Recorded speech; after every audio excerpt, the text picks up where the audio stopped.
आपके माता पिता का चुनाव, आपके परिवार वालों का साथ, दोस्त, प्रेमिका, अचानक मिलने वाले, मन को भाने वाले आपके पुत्र, पुत्री, पत्नी और उन सब का साथ किस समय, कितने समय के लिए, और अब तक सब कुछ नियति के निर्देश अनुसार होता है। इस नियति ने हमारे लिए जो कुछ सोच रखा है वही होता है और वही होकर रहता है। किस्मत से ज़्यादा और किस्मत से कम कभी किसी को कुछ नहीं मिलता है और ना ही मिला है। बस प्रकृति कुछ विशेष साधकों को उसे पढ़ने का वरदान देती है। ये सब नियति के निर्देशानुसार होता है। बस प्रकृति कुछ विशेष साधकों को उसे पढ़ने का वरदान देती है, एवं उन पर खुशनसीबों में मैं भी एक ही हूँ। लेकिन आलोक, तुम्हें पता है, प्रकृति यह सब इतनी आसानी से नहीं देती।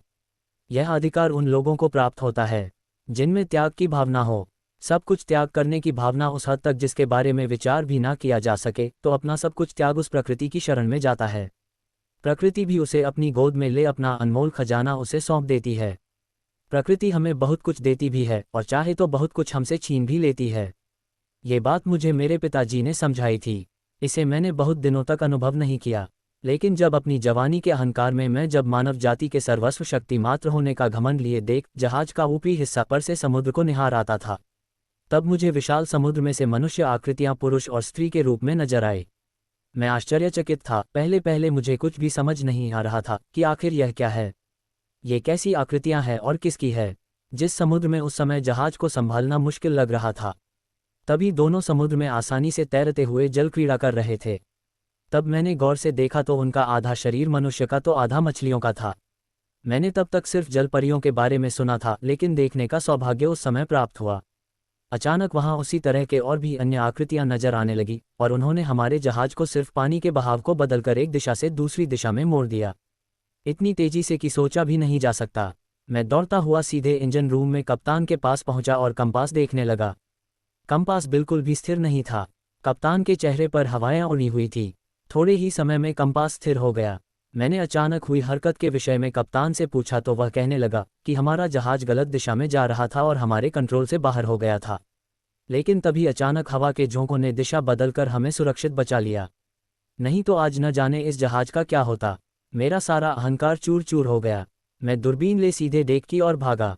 दूरबीन से दूर दूर तक मैंने छान मारा, लेकिन मुझे कोई दिखाई नहीं दिया। उसके बाद मैं एक बार जानबूझकर अपनी पर्सनल बोट लेकर फिर उसी दिशा में जाने के लिए बढ़ा, लेकिन हर बार असफल रहा। पता है क्योंकि तब तक मेरे मन का अहंकार पूर्ण रूप से समाप्त नहीं हुआ था। इस बात का परिचय मुझे एक मछुआरे ने कराया, जिसे मैंने एक शाम मछलियों को वापस जल में डालते हुए देखा। तब मैं सोच रहा था, तुम्हारे ही तरह की, ये कैसा पागल है। लोग मछली पकड़ते हैं और ये छोड़ रहा है, वो भी बीच समुद्र में जाकर। वो मछुआरा सोचा, ये कैसा पागल है, लोग मछली पकड़ते हैं और यह छोड़ रहा है, वह भी समुद्र में जाकर। उस समय मैं अपनी पर्सनल बोट से घूम रहा था और उसके पास जा पहुंचा। वो मछुआरा मुझे देखकर बोला, क्या आश्चर्य में हो, मछलियां मैंने जीवन यापन के लिए पकड़ी थी, जितनी जरूरत थी बेचकर आज का गुजारा कर लिया, कल के जीवन का भरोसा नहीं। तब फिर भला इन्हें क्यों ना आज़ाद करूं, इसलिए छोड़ना जरूरी था।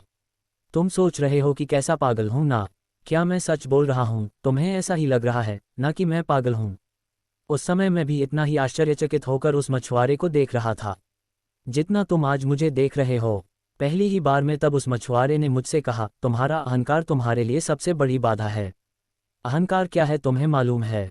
अगर तुम में रत्ती भर भी अहंकार नहीं होता तो शायद तुम उस मछली मानव को देख पाते। उस मछुआरे ने मुझे बताया, अहंकार को दो हिस्सों में बांटा जा सकता है। एक पहचान आपकी बुद्धि से आती है और एक आपकी भावनाओं से जुड़ी होती है। ये दो तरह की पहचान होती है। आपकी पहचान जिन भी चीज़ों के साथ है उनमें से कुछ बौद्धिक रूप से महत्वपूर्ण है, कुछ भावनात्मक रूप से। अपने आप को इस समष्टि से अलग मानना ही अहंकार है। मैं सबसे अच्छा हूँ या सबसे बुरा हूँ, दोनों ही अहंकार हैं और अहंकार को तोड़ने की चेष्टा ना करो। ऐसा लगता है अहंकार है मुझ में तो उसको रहने दो। बोलो, अच्छा ठीक है, तुम रह जाओ, अपनी जेब में रख लो अपने अहंकार को। आत्मीयता का अभाव ही अहंकार है और इसको तोड़ने के लिए हमें सहजता, आत्मीयता, अपनापन, सरलता, इन सब को जीवन में अपनाना पड़ेगा। पूर्ण निष्ठा आपके अंदर असीम जोश, उत्साह, भरोसा और चुनौती लाती है और फिर अहंकार के लिए कोई स्थान नहीं रहता। एक नेता, बुद्धिमान व्यक्ति, व्यापारी या सेवक के लिए अहंकार एक रुकावट है, वरना उन मछली मानव को तुम दोबारा देख लेते। तब तो मुझे और भी आश्चर्य हुआ। मैंने उन्हें अपना गुरु बना। लगभग 2 महीने उनके साथ बिताने के पश्चात उनके साथ रहते रहते मुझे प्रकृति के बहुत से गुण रहस्य प्राप्त हुए। धीरे धीरे मुझे प्रकृति से लगाव होने लगा, क्योंकि वो मछुआरा एक अलग ही द्वीप में रहते थे। जो वनों से आच्छादित और पक्षियों का ठिकाना था। वहाँ अनेकों पक्षी बड़े दुर्लभ है, वे भी आया जाया करते थे। मैं हमेशा उन पक्षियों के स्वर के साथ रहना चाहता था, लेकिन गुरु को किसी दिव्य आदेश से यह ज्ञात हुआ कि वह द्वीप जल्दी ही पानी में डूबने वाला है, क्योंकि उस द्वीप का समय समाप्त हो चुका है। उन्होंने चिंता जताकर मुझसे कहा कि इस द्वीप पर मैं पिछले कई वर्षों से हूँ, लेकिन अब इसका समय समाप्त हो चुका है। अब मुझे यहाँ से जाना होगा। तुम भी अब लौट जाओ, और यदि अपनी साधना पूर्ण करना चाहते हो तो समुद्र को धरातल समझ विचरण करते रहो। तुम्हारी लगातार उपस्थित देख खुद एक समय तुम्हें वे शक्तियाँ प्रदान करने लगा जो अत्यंत ही दुर्लभ है। सुधाकर समुद्र की शक्ति असीमित है। इस संसार के सारे रत्न इसी से प्रकट हुए हैं। देवताओं को अमृत तो हलाहल विष, जिसे स्वयं शिव जी ने ग्रहण किया, का भी जन्म से समुद्र में हुआ। यदि तुम इसकी साधना करोगे तब तुम्हें वह प्रसन्न हो ऐसी असीम शक्तियाँ प्रदान करेंगे जो किसी को भी प्राप्त न हुई हो। खासकर रात में जाकर उस समय का इंतजार करना जब आकाशगंगा स्वयं समुद्र की ओर आकर्षित होती है। उस समय संपूर्ण सागर बिल्कुल सफ़ेद रंग में परिवर्तित हो जाता है। जब विशाल आकाशगंगा की शक्तियां समुद्र में समाहित होती है, उस दृश्य को देखने वाले बहुत ही विरले होते हैं। उस समय यदि बाहें फैलाकर कुछ मांगोगे, कुछ भी, तो वह तुम्हें तुरंत प्राप्त हो जाएगा, इसमें कोई संदेह नहीं है। वो मछुआरा सोचा, ये कैसा पागल है, लोग मछली पकड़ते हैं और यह छोड़ रहा है, वह भी समुद्र में जाकर। उस समय मैं अपनी पर्सनल बोट से घूम रहा था और उसके पास जा पहुंचा।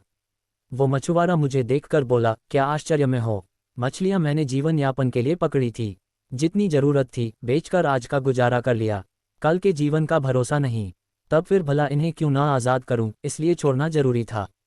तुम सोच रहे हो कि कैसा पागल हूं ना? क्या मैं सच बोल रहा हूं? तुम्हें ऐसा ही लग रहा है ना कि मैं पागल हूं? उस समय मैं भी इतना ही आश्चर्यचकित होकर उस मछुआरे को देख रहा था जितना तुम आज मुझे देख रहे हो। पहली ही बार में तब उस मछुआरे ने मुझसे कहा, तुम्हारा अहंकार तुम्हारे लिए सबसे बड़ी बाधा है। अहंकार क्या है तुम्हें मालूम है? अगर तुम में रत्ती भर भी अहंकार नहीं होता तो शायद तुम उस मछली मानव को देख पाते। उस मछुआरे ने मुझे बताया, अहंकार को दो हिस्सों में बांटा जा सकता है। एक पहचान आपकी बुद्धि से आती है और एक आपकी भावनाओं से जुड़ी होती है। ये दो तरह की पहचान होती है। आपकी पहचान जिन भी चीज़ों के साथ है उनमें से कुछ बौद्धिक रूप से महत्वपूर्ण है, कुछ भावनात्मक रूप से। अपने आप को इस समष्टि से अलग मानना ही अहंकार है। मैं सबसे अच्छा हूँ या सबसे बुरा हूँ, दोनों ही अहंकार हैं, और अहंकार को तोड़ने की चेष्टा ना करो। ऐसा लगता है अहंकार है मुझ में, तो उसको रहने दो। बोलो, अच्छा ठीक है, तुम रह जाओ, अपनी जेब में रख लो अपने अहंकार को। आत्मीयता का अभाव ही अहंकार है, और इसको तोड़ने के लिए हमें सहजता, आत्मीयता, अपनापन, सरलता, इन सब को जीवन में अपनाना पड़ेगा। पूर्ण निष्ठा आपके अंदर असीम जोश, उत्साह, भरोसा और चुनौती लाती है, और फिर अहंकार के लिए कोई स्थान नहीं रहता। एक नेता, बुद्धिमान व्यक्ति, व्यापारी या सेवक के लिए अहंकार एक रुकावट है, वरना उन मछली मानव को तुम दोबारा देख लेते। तब तो मुझे और भी आश्चर्य हुआ। मैंने उन्हें अपना गुरु बना। लगभग 2 महीने उनके साथ बिताने के पश्चात उनके साथ रहते रहते मुझे प्रकृति के बहुत से गुण रहस्य प्राप्त हुए। धीरे धीरे मुझे प्रकृति से लगाव होने लगा, क्योंकि वो मछुआरा एक अलग ही द्वीप में रहते थे जो वनों से आच्छादित और पक्षियों का ठिकाना था। वहाँ अनेकों पक्षी बड़े दुर्लभ है, वे भी आया जाया करते थे। मैं हमेशा उन पक्षियों के स्वर के साथ रहना चाहता था, लेकिन गुरु को किसी दिव्य आदेश से यह ज्ञात हुआ कि वह द्वीप जल्दी ही पानी में डूबने वाला है, क्योंकि उस द्वीप का समय समाप्त हो चुका है। उन्होंने चिंता जताकर मुझसे कहा कि इस द्वीप पर मैं पिछले कई वर्षों से हूँ, लेकिन अब इसका समय समाप्त हो चुका है। अब मुझे यहाँ से जाना होगा। तुम भी अब लौट जाओ, और यदि अपनी साधना पूर्ण करना चाहते हो तो समुद्र को धरातल समझ विचरण करते रहो। तुम्हारी लगातार उपस्थित देख खुद एक समय तुम्हें वे शक्तियाँ प्रदान करने लगा जो अत्यंत ही दुर्लभ है। सुधाकर समुद्र की शक्ति असीमित है। इस संसार के सारे रत्न इसी से प्रकट हुए हैं। देवताओं को अमृत तो हलाहल विष, जिसे स्वयं शिव जी ने ग्रहण किया, का भी जन्म से समुद्र में हुआ। यदि तुम इसकी साधना करोगे तब तुम्हें वह प्रसन्न हो ऐसी असीम शक्तियाँ प्रदान करेंगे जो किसी को भी प्राप्त न हुई हो। खासकर रात में जाकर उस समय का इंतजार करना जब आकाशगंगा स्वयं समुद्र की ओर आकर्षित होती है। उस समय संपूर्ण सागर बिल्कुल सफ़ेद रंग में परिवर्तित हो जाता है। जब विशाल आकाशगंगा की शक्तियां समुद्र में समाहित होती है, उस दृश्य को देखने वाले बहुत ही विरले होते हैं। उस समय यदि बाहें फैलाकर कुछ मांगोगे, कुछ भी, तो वह तुम्हें तुरंत प्राप्त हो जाएगा, इसमें कोई संदेह नहीं है। कुछ ऐसा ही मैंने बचपन से किए गए सफ़र के दौरान एक बार देखा। चूंकि उस समय मैं उस प्रकृति के प्रेम में डूबा हुआ था, इसलिए मैंने हमेशा प्रकृति का साथ पाना शायद मेरे उसे गुरु का आशीर्वाद था, जिसके कारण उनका दिया हुआ मणि चमकने लगा। उसके पश्चात ही मुझे दिन प्रतिदिन प्रतिवर्ष स्वाति नक्षत्र के समय विशिष्ट साधना से नई नई शक्तियां प्राप्त होती रहती हैं। जिस पक्षियों के घरौंदे की तुम बात कर रहे हैं, उस जमीन पर सुनहरी रेत का छिड़काव किया गया है, जिसमें ऐसी शक्ति है कि वह दूर दूर के पक्षियों को आकर्षित कर उनके मन इच्छानुसार वातावरण तैयार करने और उनके संरक्षण संतुलन में पूर्ण सक्षम है। इसलिए उस घरौंदे में कभी भी कोई पक्षी अस्वस्थ नहीं होता। पक्षियों की तरह सदा विचरण करने वाला मानव उस स्थान पर आकर बड़ा सुकून महसूस करता है। यही जानना चाहते थे ना तुम? अब कहो, और किस मकसद से सफ़र करने निकले हो? मेरी राय मानो तो इसी जहाज के साथ तट पर पहुंचने पर मेरे ही साथ लौट आना, क्योंकि यदि तुमने पुनः उस जमीन पैर रखा तो तुम्हारी जिंदगी में फिर एक नया अध्याय जुड़ जाएगा। ऐसा मुझे आभास हो रहा है, क्योंकि कुछ पल तुम्हारी चाहत के समुद्र के इस पार भी है। कहते हुए सुधाकर ने आलोक की ओर गौर से देखा। आलोक को लगा कि सुधाकर जी उन लड़कियों की बात कर रहे हैं जिन्होंने कभी आलोक को प्रपोज किया और उसने बड़े प्यार से उन्हें ठुकरा भी दिया। फिर भला आज यह विशेष चेतावनी क्यों? उसने कोई जवाब नहीं दिया। तब सुधाकर जी शांत रह गए। वे जानते थे, संपूर्ण प्रकृति को जानने वाला व्यक्ति और भविष्य को यूं ही देख लेने वाले कभी भी सब कुछ जानते हुए भी प्रकृति के कार्य में हस्तक्षेप नहीं करते। यहाँ तक कि वे अपने खुद के भविष्य को जानने के पश्चात प्रकृति के नियमों में हस्तक्षेप नहीं करते। वे जानते हैं कि यह शक्ति उन्हें सिर्फ विशेष चेतावनी और उसमें सुधार में प्रयास के लिए, जो लगभग असंभव सा है।